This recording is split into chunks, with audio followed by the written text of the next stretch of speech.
Hello, welcome back to Let's Finally Watch It, where we watch the movies that one or both of us have never seen and talk about how it looks as a new viewer instead of someone that grew up with something and just thinks it's great and never questioned it. I'm Blair Donovan. And I'm Clark Canez. And for those of you out there in radio land or podcast land where this is not on YouTube or TikTok, I got my dog, Lady Grim, and she's sitting on my lap. She is accounted for. Enough about her, though. Let's talk about the movie. Today, we're going to be watching Ghostbusters, which I have more or less never seen. Okay.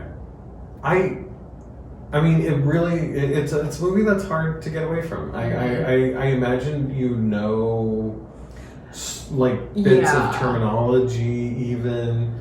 A lot of visuals kind of come to my head about the different... like the different, right. I guess characters, I guess they're ghosts, I don't know, or whatever they are. It's like a doughboy type thing, right? Walking down the streets, is that Ghostbusters? Or am I he's not the doughboy, but the Pillsbury he's like a white fluffy thing. Yeah, like a big mascot. Yeah, and then there's a green slimy thing. Well, because it's so funny because so Slimer... Oh, it is Slimer. Oh, sorry. Shit. No. It's all ringing a bell. You're not ruining anything. I think also if you had any high C as a child... It was on juice boxes. Yeah, so how are you going to go away from that? Right. Also, I mean, because the animated series was pretty big. The animated series was... I don't know when that was really a thing, but... toys galore. I had literally all of them.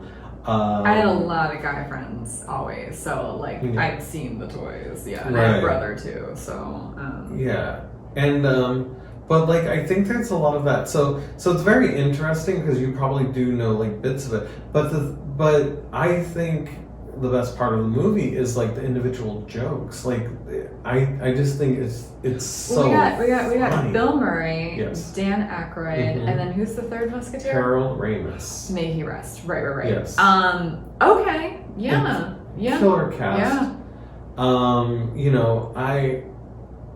I will say this is probably up there on my favorite movies of mine. Well, I mean, we'll see. I'm very excited for you to watch it because, I personally think that the pacing in the movie is phenomenal. It's something that I look towards. And I think also, since you write, it's a good thing to watch too because it really makes you wow, okay. Because there are so many times. This is a movie where I'll put it on. And then, I'm just going to watch the first 15 minutes, 20 minutes of it. And then I end up watching the entire thing because of the pacing. That's a good movie. Yeah, if it sucks you in. So, I have, full disclaimer, I have seen clips here and there because it's an inescapable movie. It's a huge part of culture. This is one of the bigger cultural movies. Yeah. I think most we've done so far are pretty up there, but this has been around for a while. Everyone knows what the Ghostbuster car looks like, what the costumes look like. You know what I mean? It's just so in culture. I did attempt to. I kind of sat through a screening. But here's the thing. This is all going to make sense of why I feel like I have not seen this movie. I was in Atlanta visiting my friend Casey, who you met earlier this year, and she was in town. And we were at an outdoor screening, which is always challenging under any circumstances. Because most people have seen these movies before. And they're talking and they're drinking and whatever. We were somewhere in Atlanta, and it also happened to be the day that Michael Jackson died. Oh my God. So wow. I'm not saying Thriller was occasionally playing in the background, but I'm not saying it wasn't. And I think everybody, because he had literally... This had all just unfolded hours before. This is when we were going back to the car, people were dancing to Dirty Diana and Pretty Young Thing and blasting out of it. Yeah, it was a mass mourning, if you will, in very few ways that I've seen happen again. And it's true. It really was a moment in time. And so there was just so much cacophony and chaos surrounding my one attempt to actually sit down. Because I remember really trying to focus on the movie, but it's just, my brain couldn't, because it was just, there's too much going on. Right. And I'm very happy that you said that the pacing is good, because I remember being a little, you know, when you're watching a movie and you're not enjoying it, and you can't figure out if it's because you can't figure out what's happening, or if it's because the King of Pop just died and everyone won't shut up, and you're like, I don't understand this scene because I missed the past 3 scenes. Like, I couldn't jump. It was not an easy movie to just jump into scenes when they were on. So I was wondering if it was going to be one of those movies. Like, I'm excited to watch it. I'm more excited though, having heard your review, because I've never had a good. I love the idea of outdoor screenings. I think it's such a great fun idea, communal. You know, as we talked about, I do love watching movies with people, but I cannot imagine going to one of these and not having seen it already, because I learned the hard way through this. I'm like, okay, fuck, are there ants on me? And you know, like. But I will say though, I think the older a movie is, the louder it's going to be audience-wise, because I did in Denver, when I used to live there, I did see The Social Network on some outdoor screening thing, and it was delightful. I could see every scene, because it was only a year old, I think. It was like newly released to DVD or whatever the screening device was. So I think a lot of people were probably in my shoes, where it's like, oh, The Social Network, who's Andrew Garfield? Oh, that Jesse Eisenberg, all grown up now, like whatever. But like with Ghostbusters, Michael Jackson died in 2009, so this was easily over 20 years old by this point. You know, most people, I was probably the only one that hadn't seen Ghostbusters in this, like, I want to say it was near Piedmont Park if you're in Atlanta, but I might be wrong.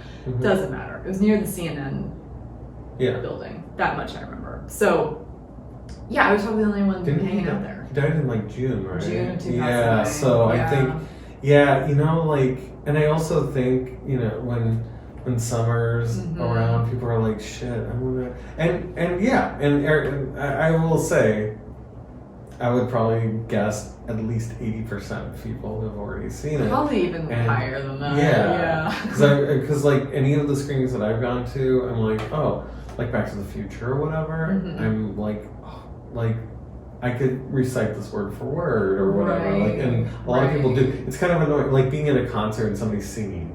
Right, or saying the punchline as it happens. Or punchline, exactly. And then you're like, wait, I didn't actually hear the punchline because I heard you saying it with your dumb voice and not, you know, Harold Ramis's voice. Right. I want the Ramis.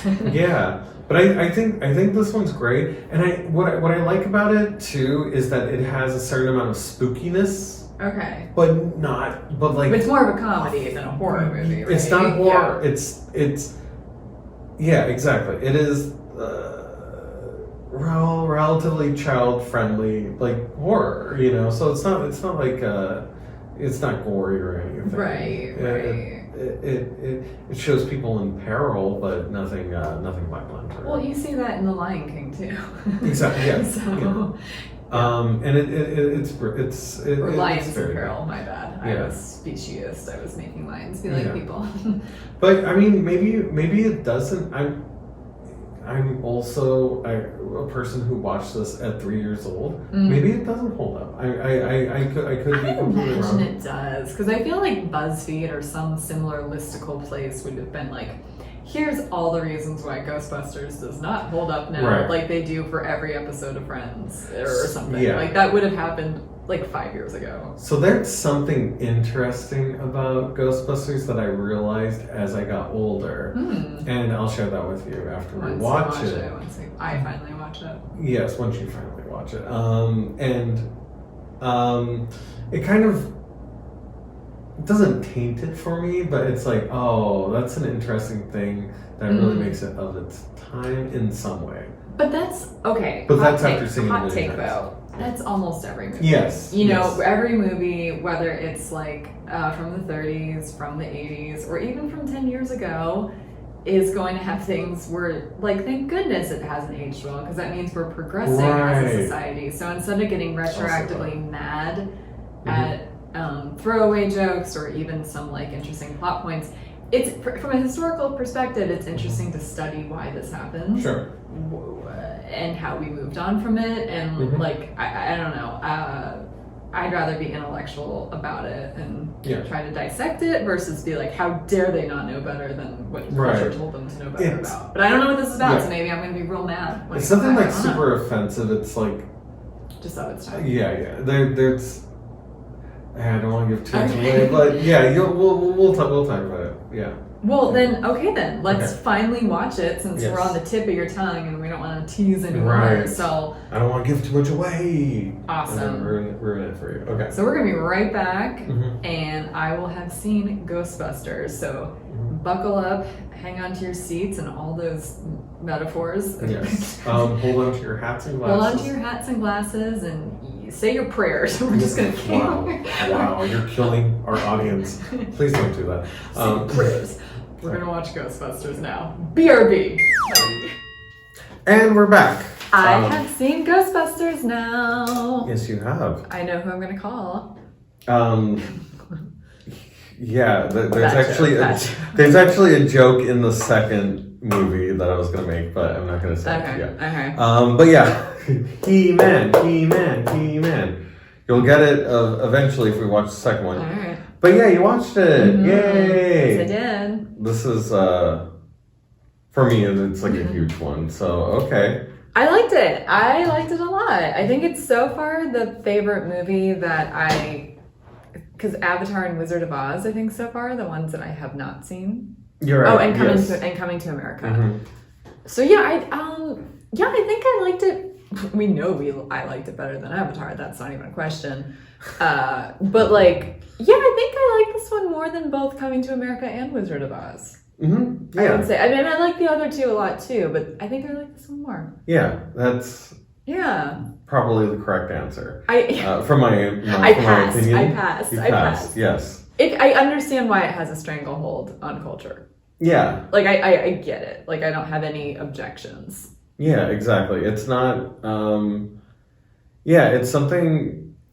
I think there's certain things from this time period that they do have staying power, and the reason why they have staying power is that they have a whole mythology already baked into it. Like it's this fantasy world, and it's like fantasy in a real world setting. So yeah. So I have a question about that.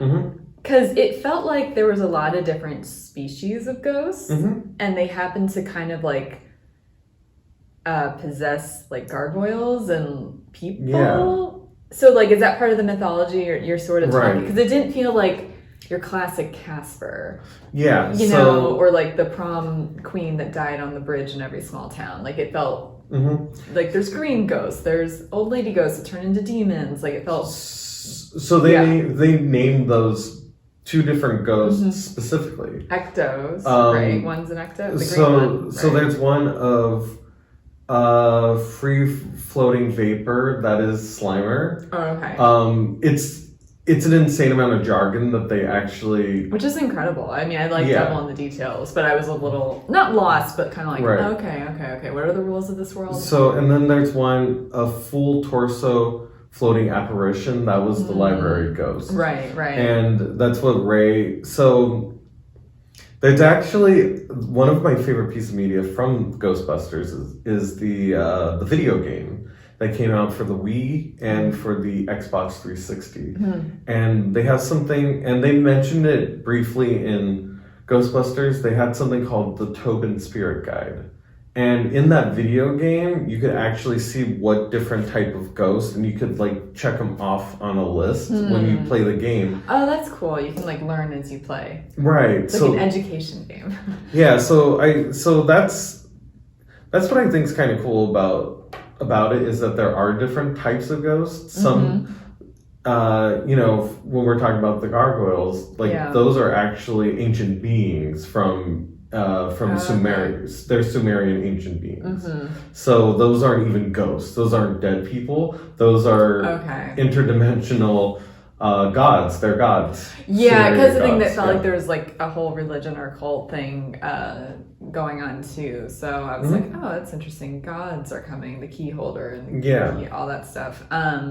Okay, that clarified. Not that I was super confused, but when you're dropped into a world that you're not familiar with, like you're not going to catch every rhyme and reason to all the things. No, of course.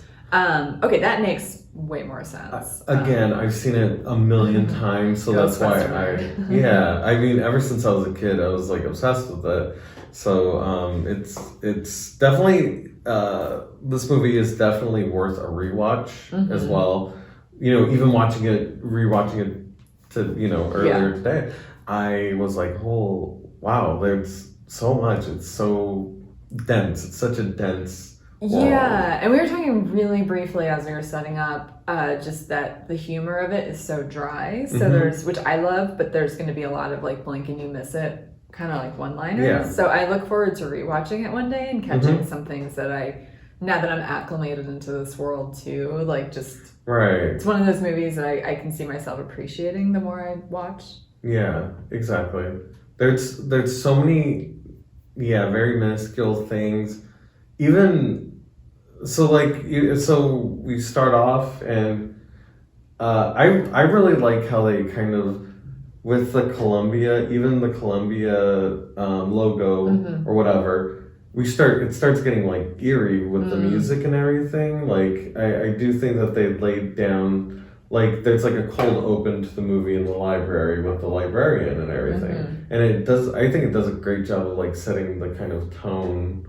It was well done. I have to say that besides when Sigourney Weaver was a gargoyle or whatever, and she jumped at one point, that wasn't great special effects, but honestly, the rest of it really was. Yeah. I was surprised at how much it didn't feel super aged in a weird way. Like, of course, special effects have come a long way, but for the 80s, this was pretty good. And honestly, like the cartoonishness of it, I liked. Yeah. You know, I don't need things to be like gruesome or like hyper realistic. You know, I mean, it wasn't even that unrealistic for like paranormal stuff, but like comparing Avatar, which I guess we're just going to talk about it every episode, but it's like that special effects didn't do anything for me, even though they were more state of the art. There was something very charming and timeless about these special effects. I'm like, oh, that's a really good, all the library cards flying or like the the old lady ghost like that. I'm like, this is well done. I like it. I like it. Like this doesn't,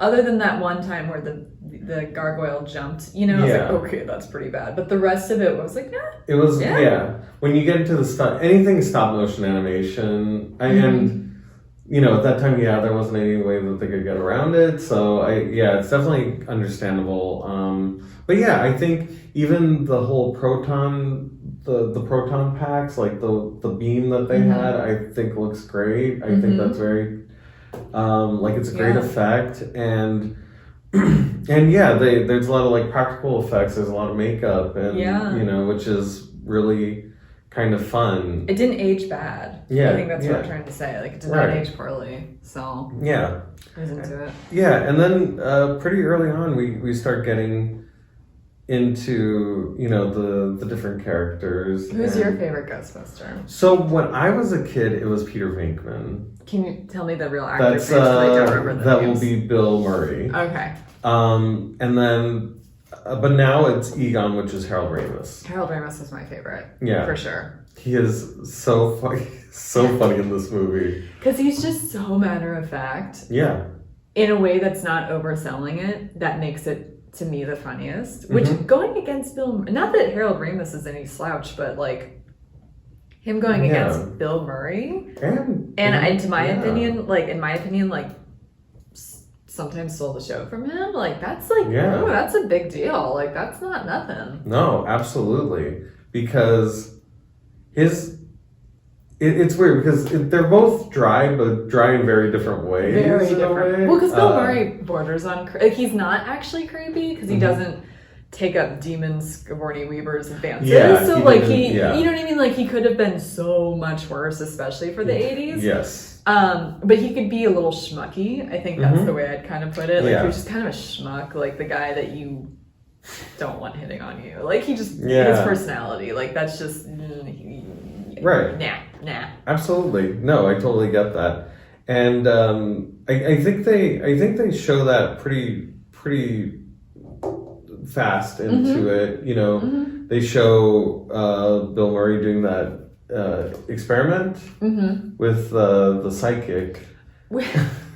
I've never seen playing cards that has shapes on it and not like 8 of clubs or whatever. Right, I know. That was impressive anyway, but yeah.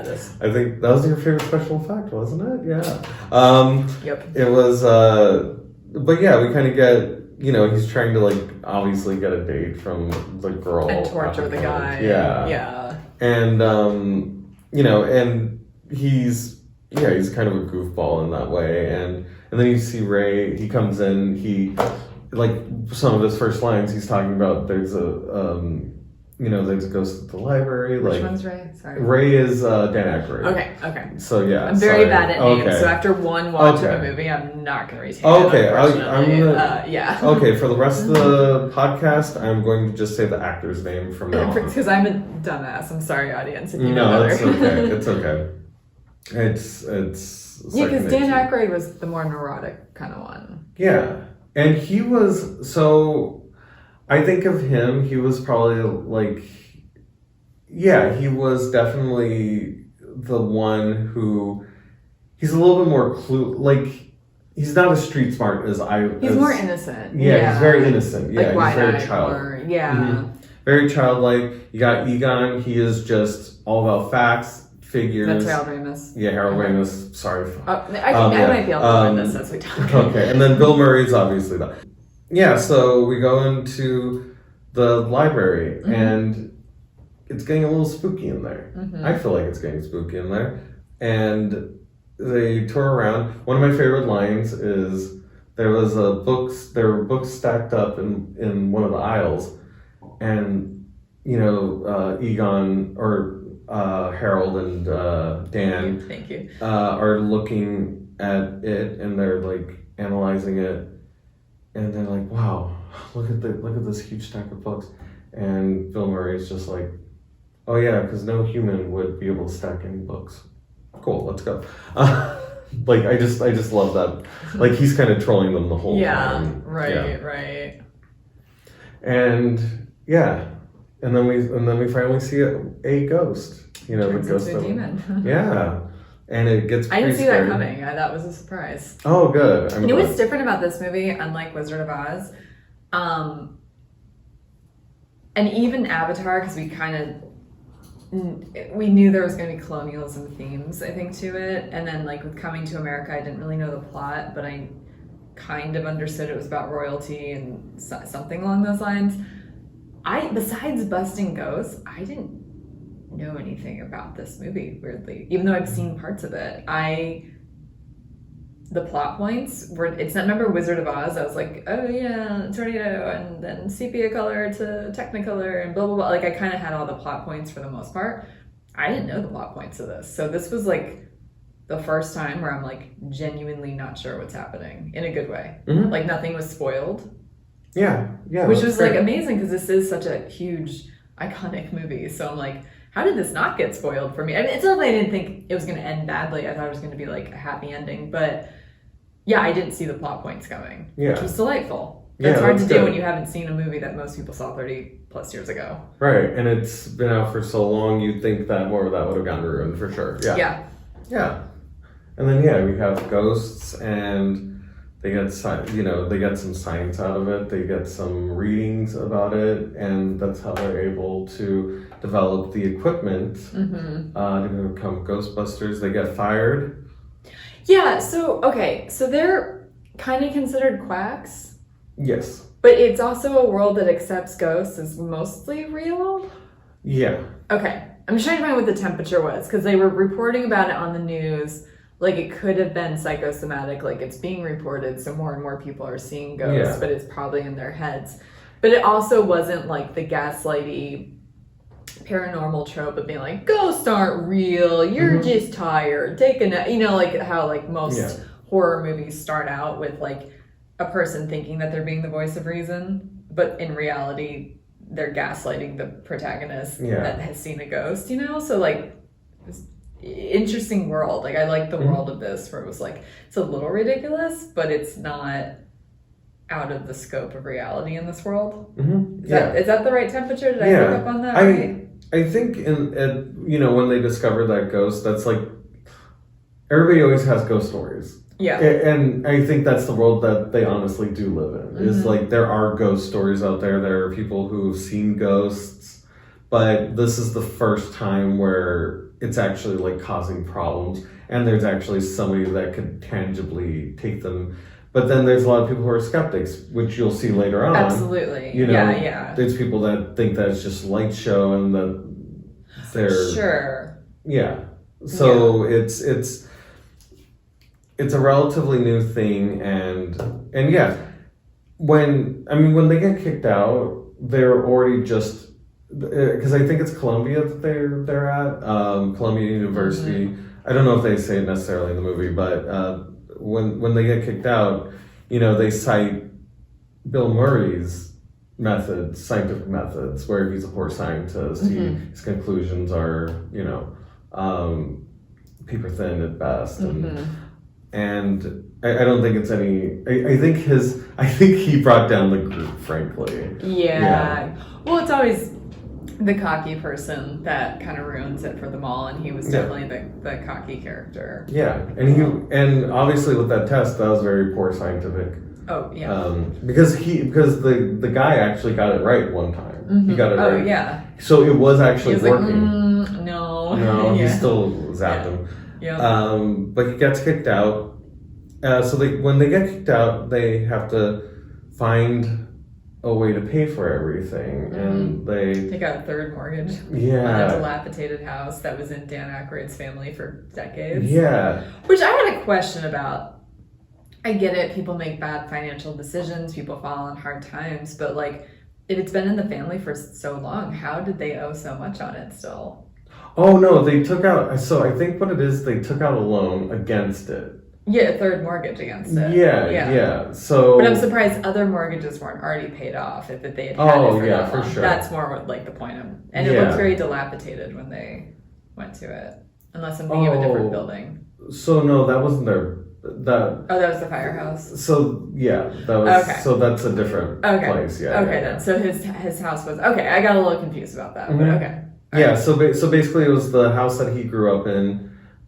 They put it on the market, or they didn't put it on the market. They took out a loan against it, 19%, which is insane, fucked up, insane. And I think they did the calculation. It's like 70,000 or 90,000, just on interest.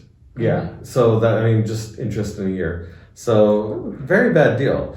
But and Dan Aykroyd, I think my reading is that he was probably like a rich kid though, because even when because like there's two things that make me think that, because the place is obviously a shithole, the firehouse.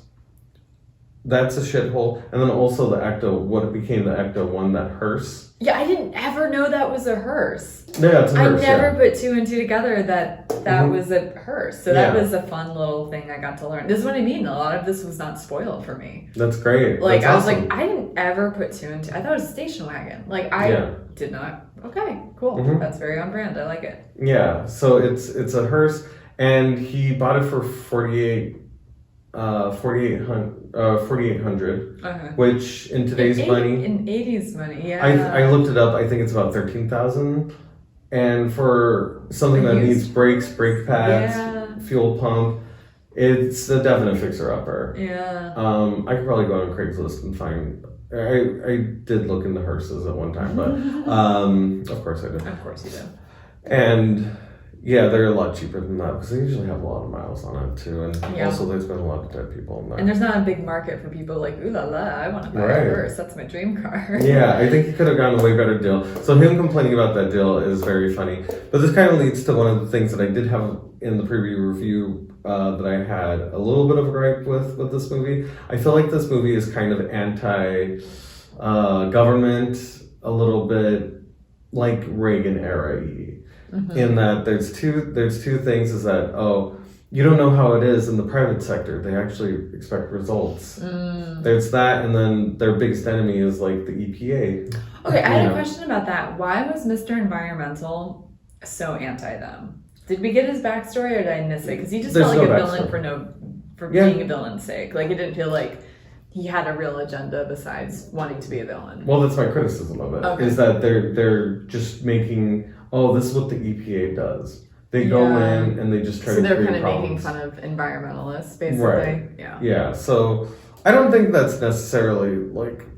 It's subtle, but I was kind of wondering that too. I was like, this is a weird... Because in the 1980s, I don't think people were talking about global warming. No. They were talking about some stuff, maybe save the Amazons. Save the whales. Yeah, but like... Nukes. Yeah. And I'm only thinking of that from being like a 90s child and knowing that was in the 90s, so I'm assuming there was some overlap. But like, that read as like, I wonder if that's just aged weirdly because we should care more about the environment. With each passing decade, we run out of reasons to not care, in my opinion. I think that's actually factual, though, not just my opinion. But in the 80s, maybe that just felt like a fun, inconsequential department to poke fun at. Yeah. And there was an agenda. I don't know. Yeah, I mean, I think he kind of represents what we're talking about. People that are skeptical of, okay, so people say that they've seen ghosts, but it's just like a light show. Like, we don't know what's in there. We don't... Because if you think about it, their first interaction, which was at the Sedgwick Hotel, with Slimer, the green ghost, they trap it. But they come out and it's fully trapped. The whole ballroom's fucked, but like everything is kind of already, anything paranormal is not evident when they come out. So I think that there is probably a lot of people who do question that. Because I remember, today when I watched it, I was like, would I have been skeptical? I think I would be. Right. I think I would have personally been skeptical about it. So I think it's kind of interesting in that. But you have to have a little like conflict and everything. It was an interesting opponent, though. I can think of a few different types of people that they could have made the villain, but for sure. Yeah. And I think I think it's just he's just a stand-in for any skeptic. Yeah. And then and then we get into the new facility, and I love Janine. That's the secretary. She was fun. She is and played by Annie Potts. I love her so much, and she throughout the movie, and I don't know why. I don't think I realized, but she's hitting on Egon the entire movie. Which one's Egon? Harold Ramis. I'm so sorry, but yeah, throughout the whole movie, she's Harold Ramis. Yeah, she was kind of coming on strong to him. Yeah, and he was so aloof to it. Yeah, because their first interaction, she's talking about, I like to read. Do you like to read? And his first response, and this is something that I probably would do in some cases, he's like, print is dead. Which was funny to hear in the 80s. Yeah. Because that became more of a thing with like online, stuff and magazines dying and things of that nature. So that felt very ahead of its time. Yeah, I think he is, he's an insane genius. He's shutting her down too. Oh yeah, for sure. Yeah. And she asks like, what do you like to do? I like to collect spores, molds. That was one of my favorite line. I wrote that down. I collect spores, mold, and fungus. I'm like that. And you know what I like about that line so much? I've never heard it before. Yeah. It doesn't remind me of another response. Yeah. It's just I love it when people are getting hit on and they inadvertently or otherwise give a borderline creepy or bizarre response. Like, it's my favorite thing, and this felt like a very different approach to it, so I loved it. Yeah, I think I love that interaction, and I also like Bill Murray's interaction when he says, "Don't look at me with those bug eyes," and immediately apologizes and is like, "Hey, Janine. Hey, sorry about that whole bug eyes thing," but it like literally a second later. Yeah. Like he didn't even. Bill Murray is good at that, like changing directions within a beat. Yeah, he's good at that. Yeah, and That's one of the things about the movie, though, too, is Bill Murray does improvise a lot of his lines. I read that like most of the film was not as the script was. There was at least one improvised line in each scene. Yeah. Which is so interesting to me because if I'm getting this correctly, because I tried to read over a bunch of trivia, but like it's a mountain of trivia, so I didn't get to all of it. But it sounded like Dan Aykroyd originally wrote it, but then Harold Ramis was brought in to like kind of fix some things about it. And so it's so funny to me that like the two of the main actors wrote it and they're still having all the improv fun with it. Like that's pretty interesting actually. Yeah. I mean, I think they all came up through Second City.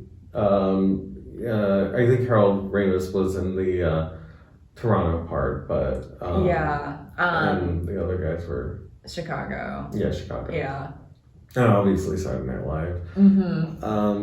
So what the original script was definitely a lot more fantasy. Right, that's what it was. It was like a lot more involved, right? Like a lot. It was, so they didn't even have proton packs in that version. They had wands. They're like magicians or whatever. That's and they were supposed to go into different dimensions and trap different ghosts. So it was... They had to simplify. So it's very funny because the characters that they play are the same way too. Dan Aykroyd is, whoa, ghost, like let's have this like crazy that's stuff. A good point. And Harold Ramis is more scientific. Yeah.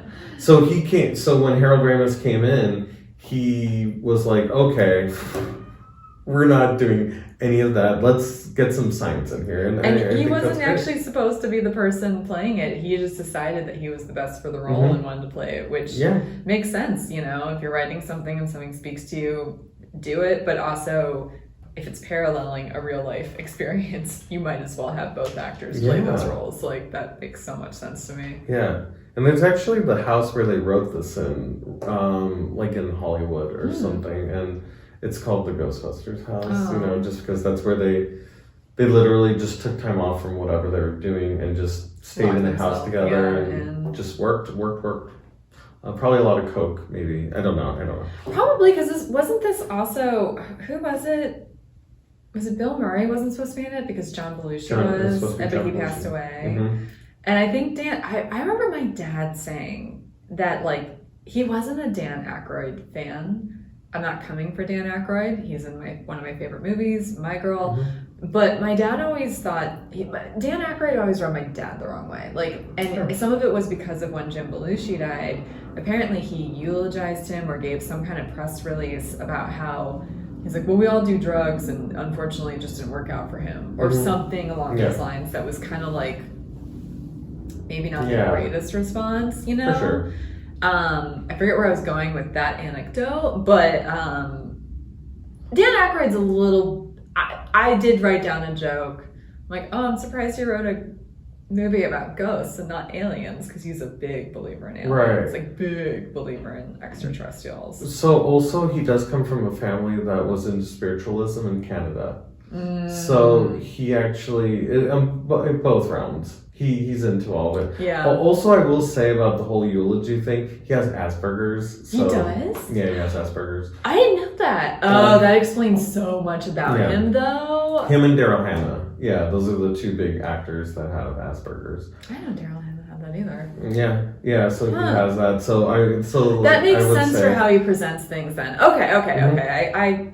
And if my dad were still alive, he'd be understanding, I think. Okay. Also, out of context, though. It's like, I'm also going to say I'm not a big John Belushi fan. I've heard you say that. Yeah. He was very sexist. So, yeah. I weirdly, despite being a big SNL fan, I have a big gap of knowledge when it comes to John Belushi. Because I am way more familiar with probably the late 80s SNL onward, especially the 90s. I kind of know every pocket of that. And then, of course, after Y2K, a lot of that too. That was still me growing up kind of era. So I just know Chris Farley was a big fan of John Belushi. Yeah. And they have a lot of parallels with their life. But like besides, like I've never even really seen Animal House in its entirety. I don't like it. I don't think I will. I think if I was gonna like it, like I remember we were watching it in high school and a girl who was super religious wanted to leave. because she was offended. So we just turned it off. Yeah. Hey, you know what? And then we never ended up. Yeah. I never ended up seeing it again. So, but I don't remember being like. I remember being like, well, I'm kind of a good girl too, but I can watch media, but I also wasn't that mad either, and I never sought it out again. So I must not cared that much. Yeah. Right. That totally makes sense. And then also another casting thing, Eddie Murphy was supposed to play. I read that, and they had Ernie, Winston. what's his name? Ernie Hudson. Ernie Hudson. He's one of those actors. I was looking at his IMDb, and I'm like, I know this man, and I literally combed through it, and he's been in so many things that I've seen, but I still couldn't place him. Yeah. It's like, but he's like a working actor, like capital W, like 250 IMDb credits. Like, it's insane. Yeah. But like, didn't they condense the role because Eddie Murphy? Why didn't they just have a fourth? Like, I know. Especially since he's black and Eddie Murphy's black, it's kind of like you. But also, like, shortening it almost does feel like... He disappears out of nowhere, kind of. Well, yeah, he just responds to an ad. Yeah. And he's talked about it, too, in interviews, where he's like, it's like this bittersweet thing where we're part of this, like, really cool movie, but, like, I didn't play the role I got in the first script I got. It was changed after I was signed on. And that's just unfortunate. I mean, 3 is better than 4, I think, for a movie about heroes. Yeah. So they should have just either done away with it or kept him as a 4th musketeer, like through and through. I don't know why they had to condense him because he's a fine actor. Oh, he's great. In the second one, he has a little bit more of an equal role. You know, good. It is. Yeah. I mean, for whatever reason, I think they're just like probably bummed out that they didn't get Eddie. They probably wrote it for Eddie and didn't care about the role as much without Eddie. Like, I get it. Sometimes it's not always like this terrible, sinister prejudice thing, but the optics of it are not great. They're not great. Yeah, for sure. Yeah, and then then we got introduced to Sigourney Weaver's situation. I didn't totally realize she was in this movie. Yeah. It was something when she appeared, I was like... What have you seen her in? Because, like, the big movies that I know her from it's this and Alien and Aliens. Working Girl? Okay, yeah. Have you seen that one? No. We should add that to the list. It's like 80s. Right? Yeah, it's like an 80s mom classic. Oh shoot, there's another one. I feel like she popped up in, because I've seen her around. I'm trying to think of, like, I know I've missed some of her movies, obviously, but I feel like there's a big one I am just not thinking of. Have you seen Galaxy Quest? Oh, she's great in that. Yeah. She's becoming one of my favorite actresses, though. Like, every time I see her, I just love her even Avatar, even though her character sucked. Yeah. I was much more comforted when she was on screen. Of course, yeah. You know, and so it's just like, I don't know. I like her a lot. So I was pleasantly, I think I vaguely, like, it sounded familiar when she came on screen. I'm like, oh, right. But I really did not remember who the female lead was. Like, so I was like, oh my God, another Sigourney Weaver. Like, we're only like 6 or 7 movies in and getting her again. Yay. Yeah. She's definitely, I've always been a big fan of hers. Yeah. She's hard not to like. She's great. And yeah, this will be the Sigourney Weaver podcast eventually. I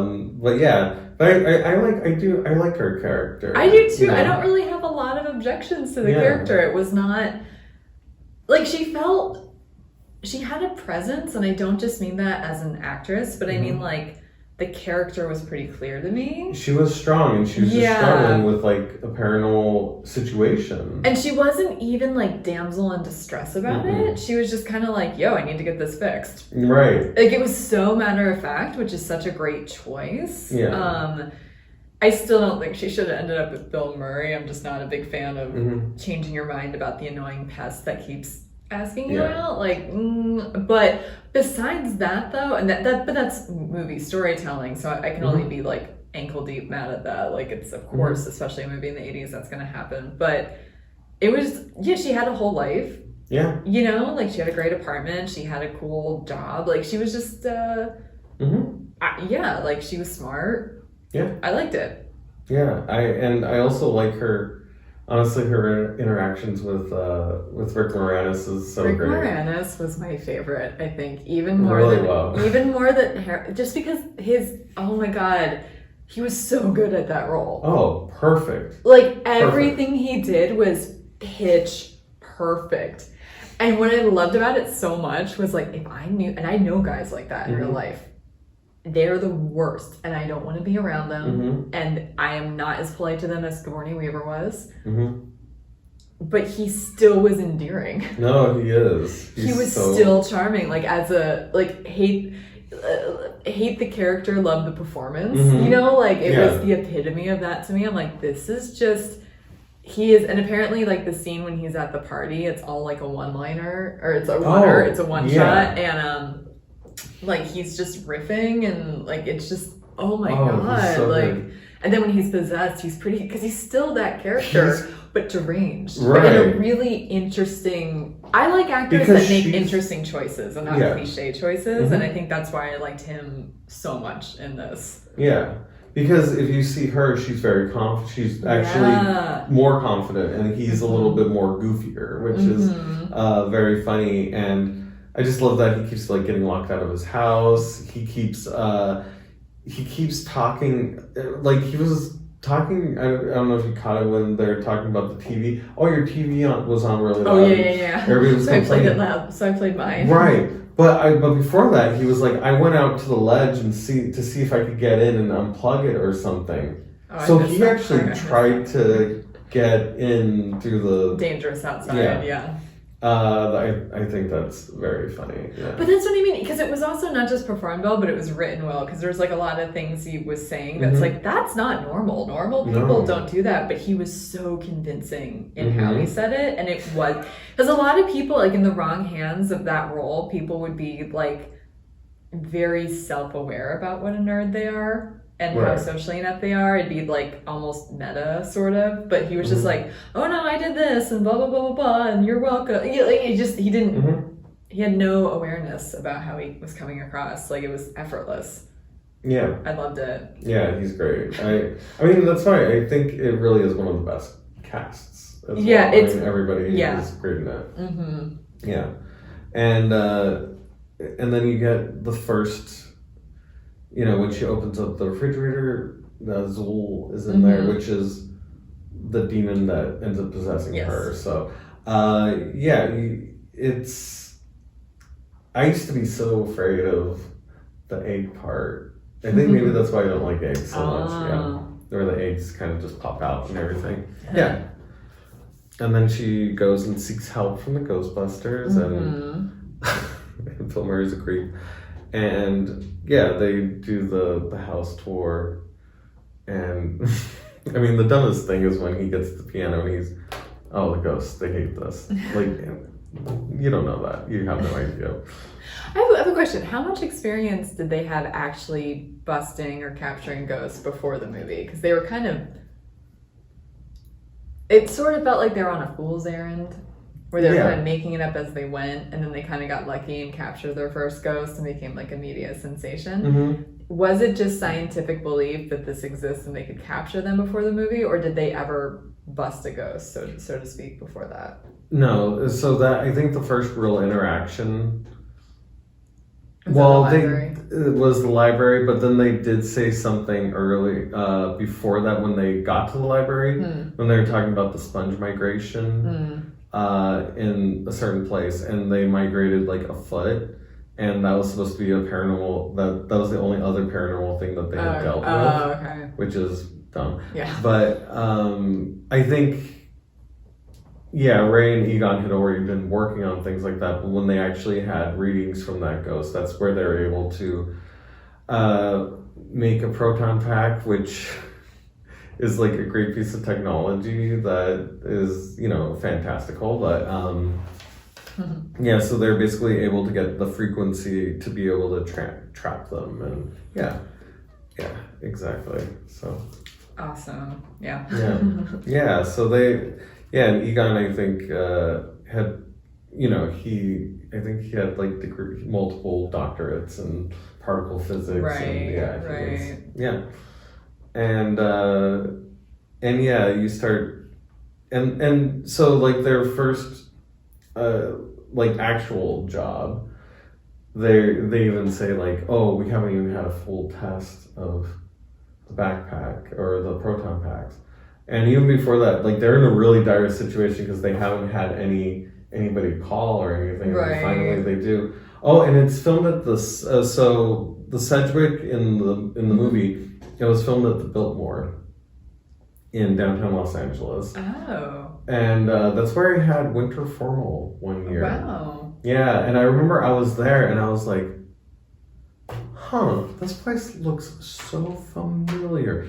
And I was like, oh, this is the Sedgwick Hotel. And it was a real trip for me. I couldn't believe it. And I was like, oh, this is the best dance ever. Yeah. That's amazing. Yeah. It must have been cool to grow up here because there's so many iconic landmarks everywhere. Yeah, it was cool. And I don't think anybody else knew, but I was definitely like kind of geeking out a bit on that. And but I really like how when they're in the elevator and they turn on the proton pack, Dan Aykroyd's proton pack, they try to get as far as they can away from him because it's nuclear accelerator. And yeah, and then they catch their first ghost. La la. Yeah. And then they become a hit on the town. Yep, did the whole talk show circuit and we're making the newspapers and Time magazine, I think I saw in there. Yeah, there's definitely Casey Kasem was there. Larry King as well. Was that Larry King? I think so, right? Dan Aykroyd? Yeah. I kept trying to figure that out because it was like his. I didn't get a good look at his face, but it felt like a Larry King show. Yeah. But it was the Maybe 80s, so maybe he actually. would have looked different. I don't know. We can look it up. Yeah, we'll look it up later. And yeah, it was very fun to see. See how that, getting out into the world with this new fangled paranormal world that they live in. It's so strange. It almost felt more sensational that they were heroes than the fact that there were ghosts being proven to be true. Yeah, which was funny. I know because it's like three goofy guys, and because the reality is, so many people would be like, "Oh my god, I'm afraid of ghosts," and be nervous at the fact that this was being confirmed as true. Yeah, and instead it was the hero's journey. So yeah. I think they just had to focus on. Oh yeah, I don't disagree with the choice. I'm just saying it's interesting. Suspension of reality / it's a little bit of a different world that they're living in. It's like basically like another universe that's very similar to ours, but just different enough. Yeah, just the slightest. Yeah, and there's more. There's definitely more to their world than ours, but I think that they they keep it so grounded. Yeah. That it's not because I think if they would have done Dan Aykroyd's version, holy smokes, there would have. It would have been a really different movie. Yeah, and I think with this, it was so natural, and the progression of everything just kind of works out great, and then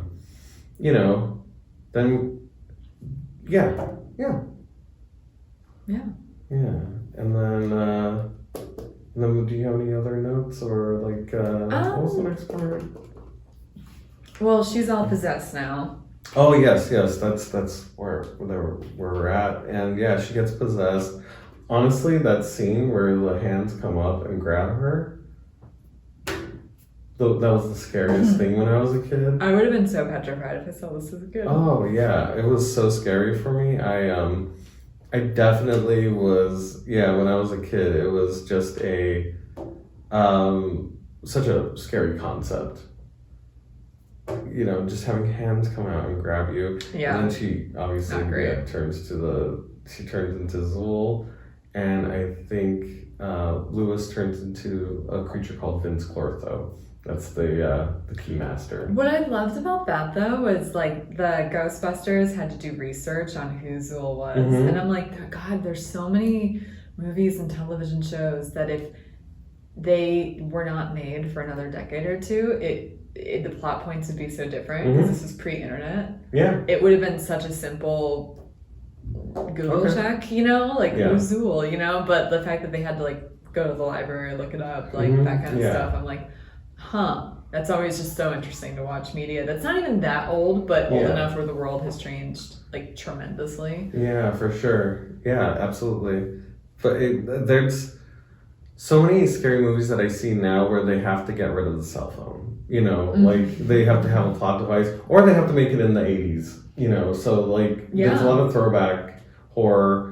And I think because of that reason. And even same thing with like Seinfeld though. Like Seinfeld would be a very different show now because so much of it revolved around like running late to things or being lost or like, you know, airports, like not knowing if someone landed, you know, like that kind of stuff. Like because when you have to meet people now, it's so easy and we take it for granted. We can run late all the time because we can text people that we're running late, as opposed to just making them stand around thinking that we've been in an accident. You know, I'm not saying we should run late, but like, when you know you're not going to alarm anyone, it does take the stakes out of it a little bit. Yeah, for sure. It's definitely not like a life or death thing, I mean, shoot, even looking up like show times for a movie and it's just, it's a crazy world. And that's why, I think you're right. It would have been a very different thing.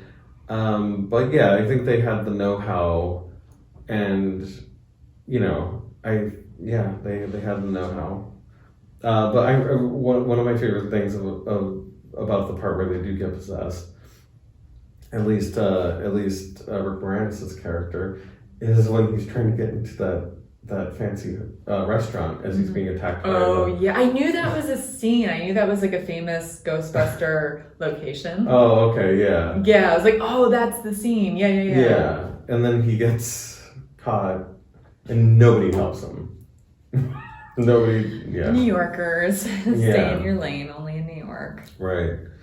And I do, and that was another thing. I think you touched on it a little bit ago, but when Sigourney Weaver is possessed, Bill Murray is not a creep about it, and he could have totally been a creep, but he was not. He was, instead of date rape, he could have like possession raped her.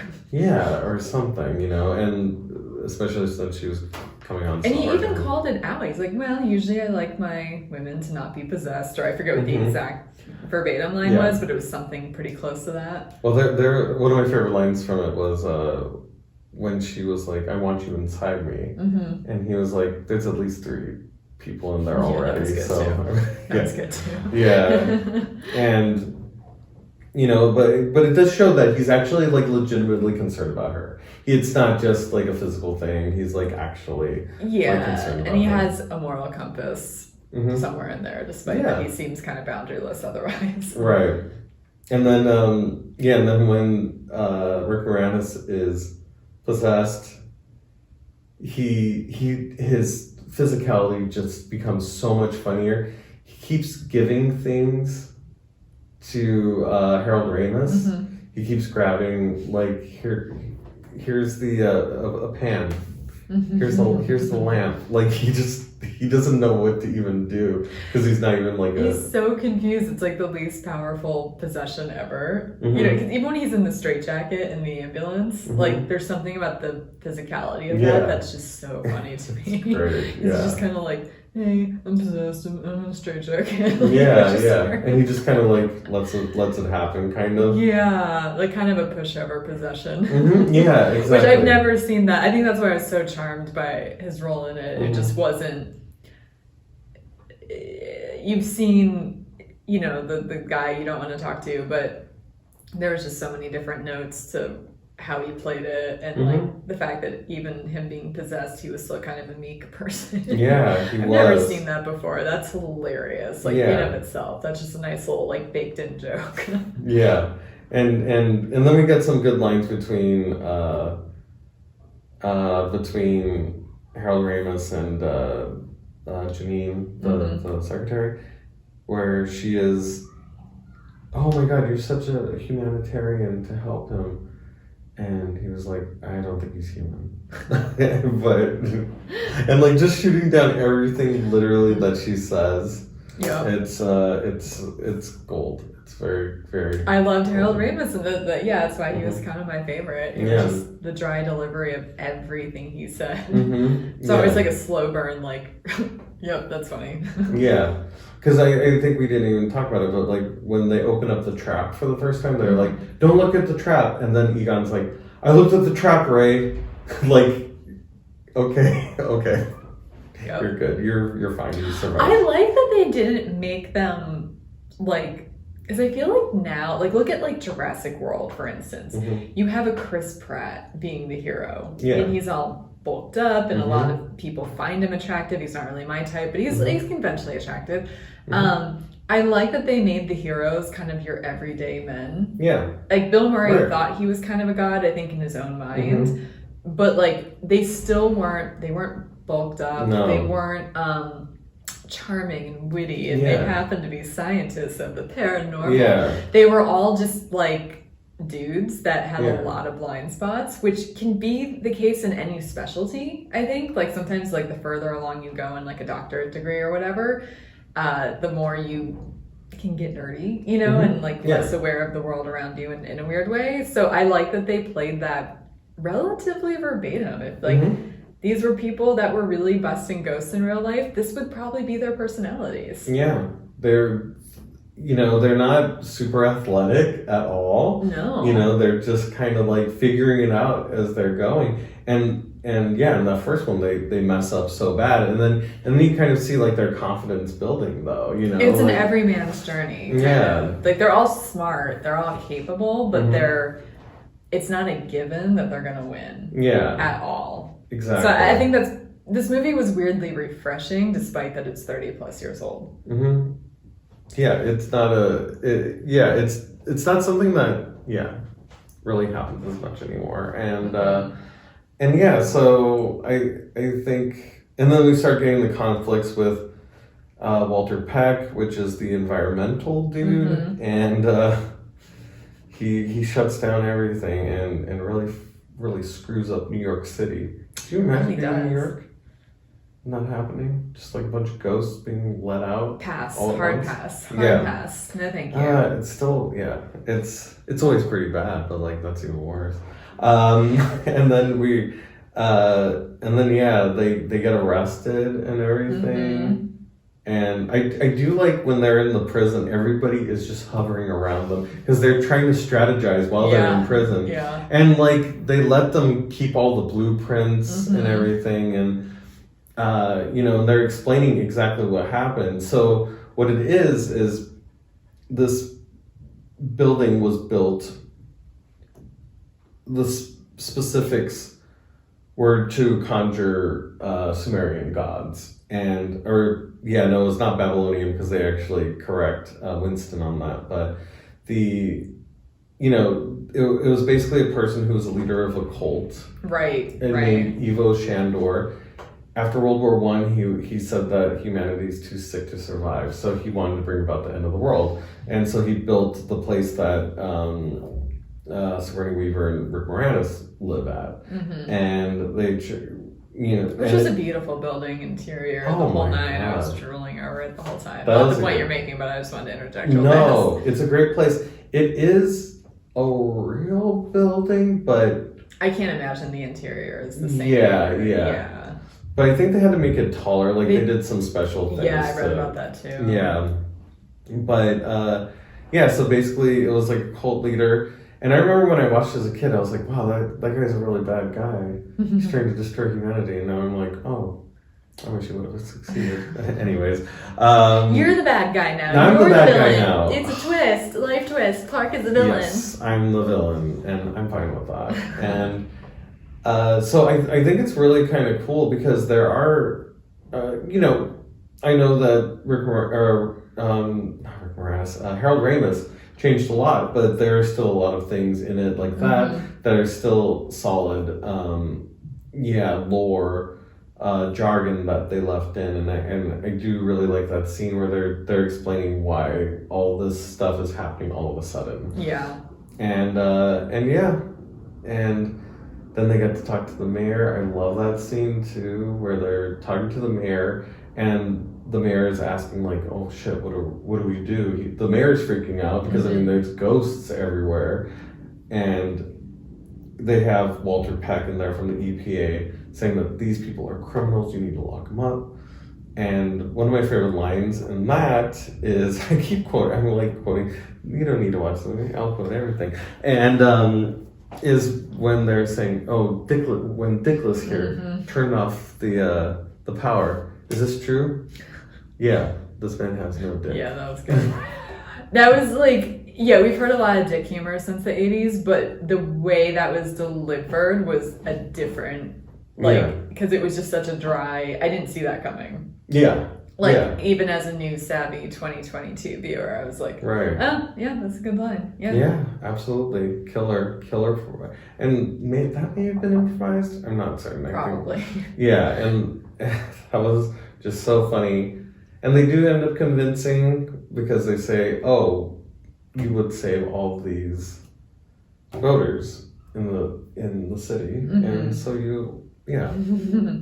so they get to the final boss, basically. They go back to the ultimate Bowser if you're a Mario fan. Yeah, I mean it's a scary situation, and they get there and they meet Gozer, but they have to go up like 22 flights of stairs with backpacks. Yeah. I think they were really heavy in real life. I read that. Yeah, and they all complained about it low key. Yeah, I think it was meant to do that too, just because they needed to have the real heft to it. I think it was like 60 to 80 pounds or something, which is insane. And yeah, they had to climb up the stairs with it, which must have sucked. Oof, no thank you. Yeah, and they get up, and there's more.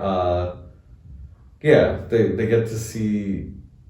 Oh yeah, they Sigourney Weaver and Rick Moranis turn into the Zool and Vince Clortho. And then we finally get to see Gozer. Now, what did you think about Gozer? The Gozerian. I don't remember him for some reason. Oh, who was he? She was the god. The flat top, and she had white. She was the evil goddess. Not Sigourney Weaver? No. I don't remember. I probably looked down or like blanked out for a second. Oh yeah. I've been very sleep deprived across the board, so it's possible something did not get retained into my memory. But oh yeah, she was a. Let me look it up. Let me jog my memory. I'm sorry to do this, but I'm very confused all of a sudden. Hold on. Okay. So I remember the name Gozer. I'm not remembering her. Oh, okay. I don't know. I was probably just tired by the time she came about. Okay. Oh wait, no, this is from a different movie. This is from the 2016 one. Oh no, that was right. That's right. Oh, it was? Oh. Yeah. Wait, remind me what the scene was? So they get up there. They get up to the top of. Right. And so basically they turn into. They turn into the dogs, basically. Yeah. And she's asked, and Ray goes up and asks, or they're trying to figure out what to do, and then they say, "Go get him, Ray," like the way they did in the library. It was like a callback, and Ray's like, "Wait, which one's Ray?" Oh shit, Dan Aykroyd. Okay. Yeah, so Dan Aykroyd was saying, we're as a representative of the state, city, and state, county, and city of New York, I ask you to go back to your own dimension or any parallel dimension that's closer. And then she asks if they're a god. Yeah. I must have looked down to check a text message or something because. Like, okay, the one thing, even though I did not see the plot points coming in this movie, like, I sound probably like a dumb blonde right now, but hear me out. I knew that we were getting towards the end by the time this was happening, and I knew it was going to end victorious, because why would it not? So I probably let myself get whatever was distracting me. I probably looked down from the screen and just was listening or something, because hence it's not visually jogging any memories for me for some reason. Again, I've also been very sleep deprived. But also, I want to bring up another point because it does feel related. All of the famous ghosts from the movie, like the marshmallow guy and even Slimer, they have really small roles. Right. Which is incredible because I knew who they were based on like 5 collective minutes of screen time. And same with this Gozer lady now. Yeah, I think I remember her being on the roof, but I don't remember much about it. But like, I just think it's so interesting that they have become such big characters, despite that they... Like, I thought going in that the Ghostbusters would be like battling Slimer the entire time. Oh, yeah. And I didn't know how the marshmallow person was going to fit in. So it's like they have all these characters that they kind of beat relatively quickly, or they come back or whatever, but it's not like the main enemy or like, you know. So like I was impressed with, again, the intricacies of this world, but I'm sorry, let's finally watch it, people. I'm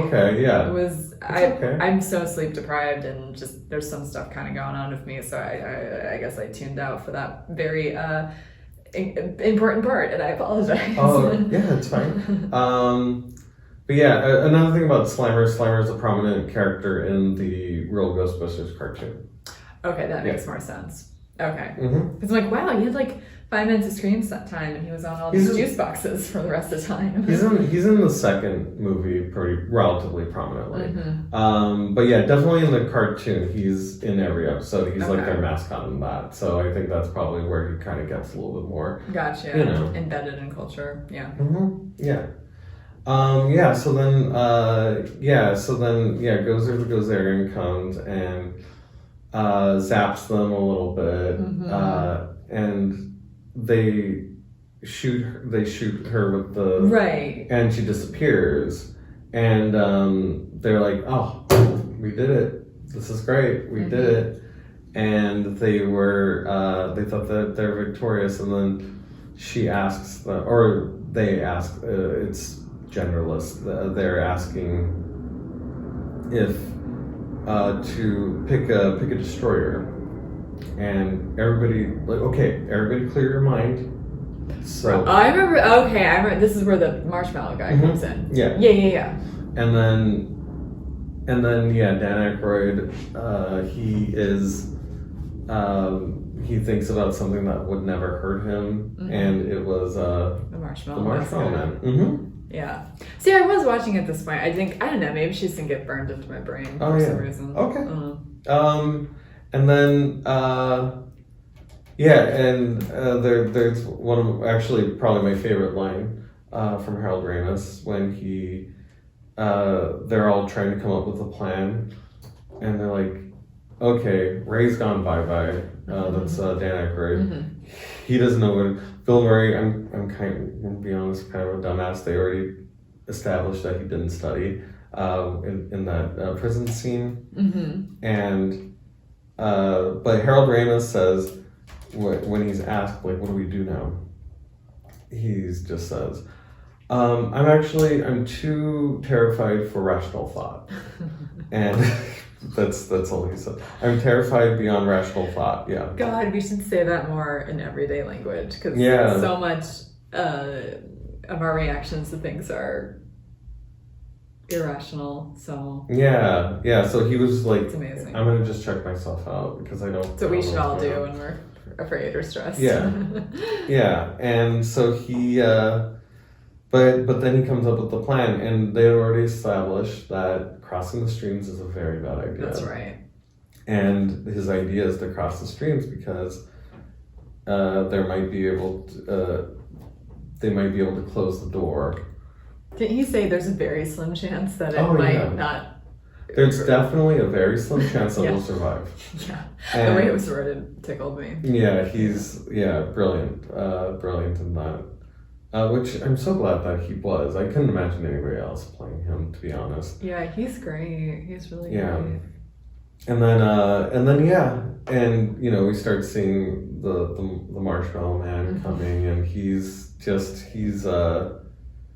terrorizing everyone, which is very he steps on a church, and at first he has like a big smile on his face, but then when they start shooting him, and one of the best effects on there was when they're shooting the proton beams from the top of the building. Like it looks, I was looking at that, and I'm like, God damn, that looks so good. Like it just was perfect. Yes, I mean the special effects were good. Yeah, it's like crazy. Despite that they're decades old, it was good. Yeah.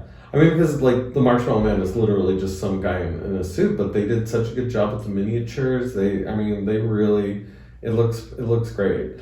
And yeah, so they get there, they cross the beams, boom, kaboom, of course. Dunzo. Yeah, and they just get to everybody just gets a bunch of marshmallows on them, which is very fun. Nice touch. And there's a really good shot of Walter Peck, the EPA guy, getting a bunch of marshmallows just like just washes over him, which was hilarious. That's what he gets for he gets marshmallowed. Yeah, for protecting the environment. That's what you got. And we should throw marshmallows at like climate deniers now. Yeah, exactly. Yeah. I'm down if you're down. If PETA can like throw paint on people's fur jackets, we can marshmallow people that's fighting climate change. Absolutely. That's just being the change we want to see in the world, if you ask me. Yeah. And exactly. And it's a lot more fun. Even the puffy or the stuff that's in the jars, like the Lucky Charm type harder marshmallows. Oh no, like the gooier one. Oh. The gooey stuff. I don't know how to get it out. I've never used it before. I hate marshmallows so much, so I'm not very familiar with the species of candied. So you must have hated this then. No, I mean I'm not like it's not that deep. I just don't like. Oh no, I was just joking, but yeah. You'd be surprised. There are some things that could be triggering because I don't like it. So joking or not, maybe. But okay, yeah, but it totally. I mean, the way that it blows up, it looks like they're dead. Like they wouldn't have survived that, but maybe they got behind something. I don't know. But they end up coming out victorious. And I like how it just sort of subtly ended. Like the credits kind of started playing relatively fast. It wasn't like this like pan to Bill Murray and Sigourney Weaver getting married. Like you know what I mean? There was nothing extra to it. It was just like we survived. We did it. Yeah. Daylight's happening. Everyone's applauding. It's like an impromptu parade almost. Like it's you know, and it was just like credits are rolling. Like I actually appreciated the understated ending of it all. Yeah. They didn't put a hat on top of a hat. Yeah, they're just like, we did the thing that we needed to do. Movie over. Let's get out. Yeah. And you know, of course there's, you know, stuff that they do cover in the sequel. We'll debate whether I low-key did not realize that there was a sequel. Yeah. So, did you see the 2016 one with Melissa? Did you like it? I liked it a lot. You did? Okay, because a lot of people didn't like it. I get. No, I don't. I don't get why people didn't like it. It was very funny. Hot take. Okay. I personally thought it was funny. Melissa McCarthy, Kristen Wiig, Kate McKinnon. Holy shit! Was it Leslie? Leslie Jones. Yeah. Fucking amazing cast. Chris Hemsworth is so funny in it. Neil Casey is very funny in it. I think it was such a good movie, and I that's why I kind of hate a lot of fandoms. Like I think that's really the shitty thing about, you know, coming out with anything. Everybody has all these opinions, and you could just. I didn't watch it. It wasn't that I didn't want to watch it, but I just heard, you know, negative things about it. Yeah. But I watched it and I was like, this is hilarious. This is funny. It's one, like a criticism that people had about it, and which I understand, and I do have a bit of criticism, is that they had to start from the beginning instead of just being in that world already. You know, just having like new people take over the mantle. Oh, because it was like a reboot where they're kind of telling the same story but with women, right? Yeah, exactly. That makes sense, though. I kind of get that. And it was like, I was fine with it. And you know, they had to do like Kristen. They did it with She's All That, He's All That. Yeah, that's true. They can do it with Melissa McCarthy. Yeah, but the I thought it was good. I think it's worth. I think it's Is it better than this one? No. I do think it's better than the second movie, which I know I would probably get if people are probably getting at Clark about that. Social media in the comments. The second one, I remember watching the second one and being actually a little disappointed by it. There was a few things. Yeah, sequels are tough. So I understand that. But I did really like Ghostbusters Afterlife, which I think is great. Paul Rudd is in it, and I'm like, It's Ghostbusters Afterlife. oh, it's so it's the third movie. Good lord, there's so many movies and cartoons about this franchise. I did not totally realize. Oh yeah, for sure. And the cartoon was great. And again, going back to it, I love the video game so much because Harold Ramis and Dan Aykroyd came back and wrote it. Oh, cool. And it's basically the third movie. It takes place like a few years after the second movie. But all the voice actors came back. Bill Murray. And the thing is, Bill Murray and Harold Ramis famously had a falling out after after Groundhog Day. That's another one I haven't seen. Wow. Oh, we should watch it for February. Oh, sure. Yeah, that'd be good. Yeah. But like they had a famous falling out. And so there was a bit of, they hadn't worked together. There were always talks about like reunions, like let's do another Ghostbusters, but it was always like Bill Murray didn't want to do it and Harold Ramis, they were just mad at each other. But they came together for this video game, That's which amazing. is, and it's really well written, and talking about like the world behind it, like you didn't get into it a lot in the movie because it's a 2-hour movie, but in this video game they let you. There's so much extra stuff, and I'm convinced that it was just a bunch of notes that Dan Aykroyd had. Yeah, and it's also like, as a writer, because I'm very into writing, I think part of why I like this movie was I like writing worlds that are basically like our life, like our timeline, if you will, but are a little bit more absurd or a little bit more, wait, is this the 80s or is this the present time? Like I'm very into like that part of storytelling. And in order to do that, you kind of have to have a Bible of like what it is, but that doesn't mean everything makes every draft, Yeah. So a video game is a great place to like expand that universe and be like, no, this had bones to it the whole time. We hid the skeleton and the names of the different bones and stuff. So and in playing it, because I had read about the original draft of Ghostbusters, and they do a lot of what the original draft was, Dan Aykroyd's draft. Oh, cool. They get to do it in the video game, like going to different dimensions, like there's a ghost dimensions and stuff. In the original script, they get to do it in there. There's like a sunken city in the Hudson River. There's like all the stuff that Dan Aykroyd would have loved to. Yeah, so I imagine he was like overjoyed. The day has come. The day has come. My vision's going to be out there.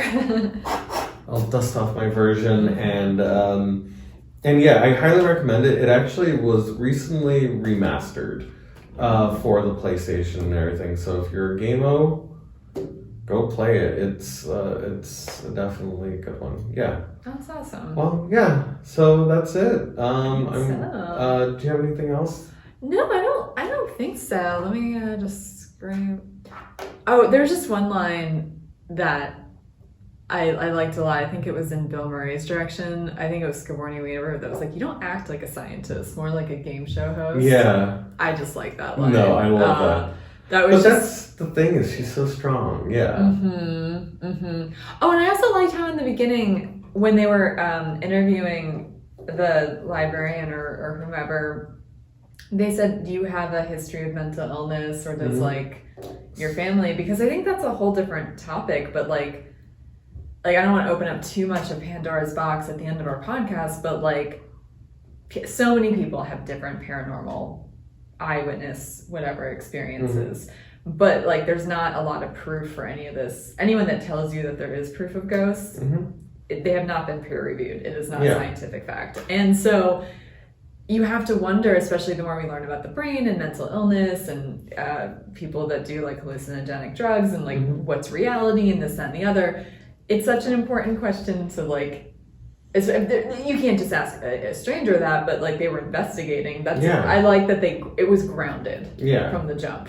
Yeah, and they had to get that, because they probably have interviewed a bunch of people and, probably had to weed them out like a certain way. But her answer is very funny. It's like her great uncle or something. My uncle thought he was Saint Jerome. Oh yeah, which is the patron saint of libraries. I read. Okay, that's very funny. Wow. Yeah, but like and we both have been trained in improv, and like a big part of doing a wacky world or a wacky point of view is you do have to have some kind of grounding or justification, and you see it, you can't unsee it, like in scripts and movies and stuff, whether it's improvised or not. And that was just such a great grounding. Like they weren't overexcited and just taking her at face value. They're like, no, we're going to investigate like all the possibilities of this. So I was like, oh, this is weirdly grounded. So I just appreciated that. I think that's great. I think that's great. Because even when they're interviewing Sigourney Weaver, they had her on the spectrogram or EKG or EKG, and they're trying to figure out like, hey, is she kind of, does she have anything extra going on? Yeah, absolutely. So I appreciated their weird world that they lived in that was still somewhat scientifically based. Yeah. And there's a lot of things that they talked about in there that, like, now multiple dimensions, like, that's multiverse, like... That's becoming closer and closer to being basically true. Like, And it's used as a plot device so much now. And this was kind of like the first one to really do that. It was ahead of its time. And didn't...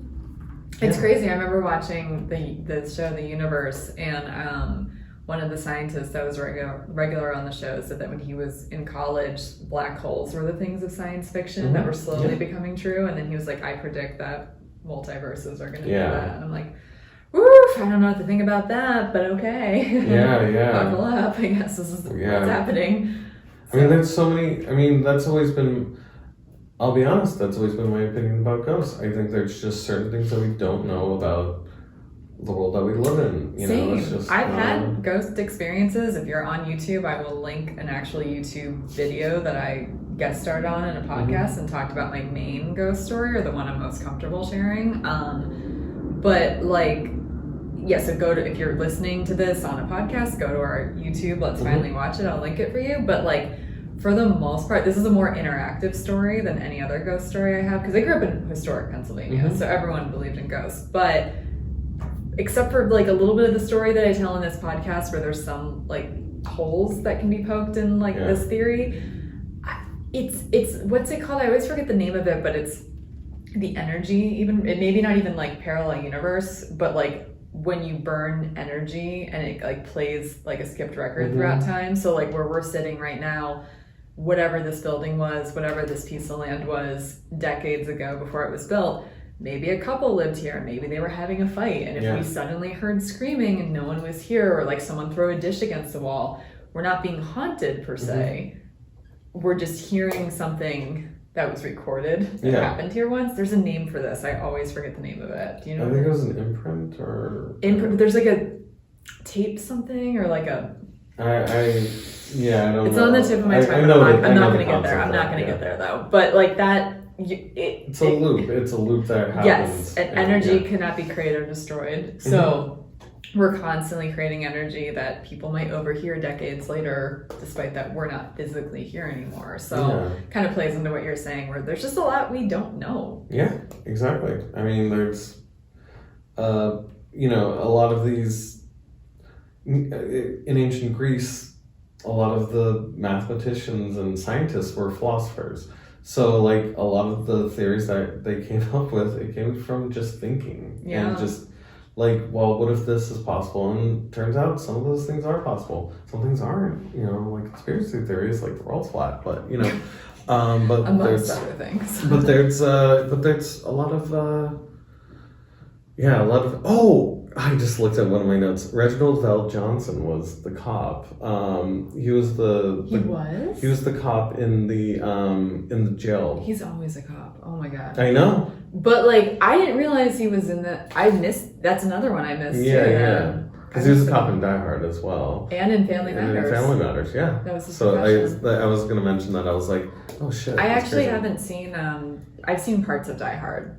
So I know he's in it, but we could add that to the list. I haven't really seen that either. Yeah, that's a good one. Yeah. Oh my god, I missed it. He was in I really need to rewatch this movie when I'm more of mental sound in mind. Yeah. It's been a rough week, guys. All right, next week we are going to be watching E.T., which I've only seen parts of. Yeah. So I'm very excited because it's another 80s classic that has a stranglehold on culture that I weirdly mostly missed. And yeah, please follow us on, subscribe on our podcast wherever you listen. YouTube, Let's Finally Watch It. TikTok, Let's Finally Watch It. I'm Lauren Blair Donovan, Blairsaurus Rex. Follow me anywhere on social media. And I'm Clark Canez, other Clarksy, or whatever I changed it to later. I think it's mostly other Clarksy. When I was looking up for spelling when we were editing, I was like, oh yeah, even if your name is Clarksy, your handle is other Clarksy a lot of the time, most of the time. So that's me. That's him. So thank you so much for watching. Tune back in next week for E.T. Yes. We're gonna phone home. I know that's a thing. Okay, so. cool. Yeah. And red hoodies. And red hoodies. Wow. I didn't even remember. We're about to film the intro to that, so yeah, I'm all warmed up for that now. Yeah. Okay, well, thank you guys for listening and watching. Until then, bye. Bye.